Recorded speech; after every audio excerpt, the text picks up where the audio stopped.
Last year, when President Trump came to office, he tried to right the ship for America's steel industry, imposed 50% tariffs on foreign steel, up from their prior 25%, and that has begun to reinvigorate the once mighty steel machine that was here in the United States. But there's still a short-term hiccup. It takes a few years to restart tinplate operations in America. That's something you can turn on overnight, and that hasn't even got started. So those factories making the cans are now paying a whole lot more for their foreign supplies, hundreds of millions of dollars, in fact. And that has begun to put pressure on American farmers who are being asked to absorb some of those costs and consumers. Now, last night I heard from a mom in Florida who said her grocery bill for canned goods has been going up. She's not alone. Growing up, my mom fed me and my 6 brothers and sisters, so a total of 7. One of her staples was chili because it was very inexpensive to make.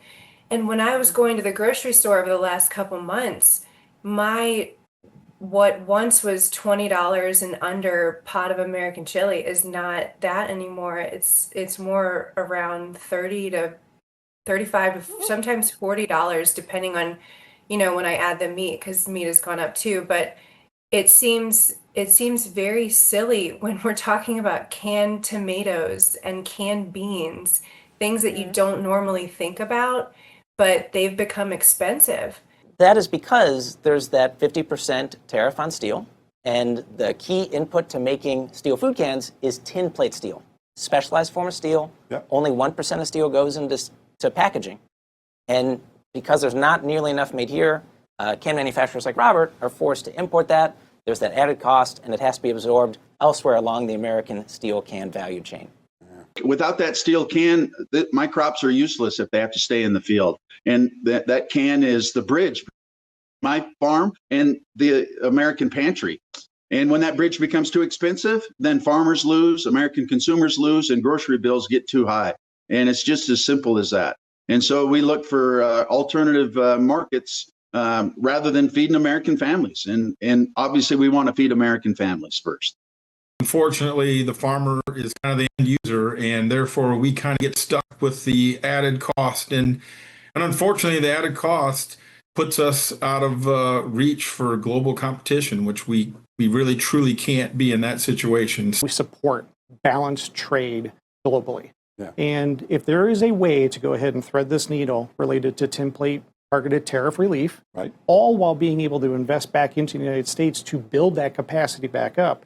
As we mentioned at the top of the broadcast, there was a point in time, 100% of all of our steel tinplate was domestically, used for making of cans, and that has eroded away.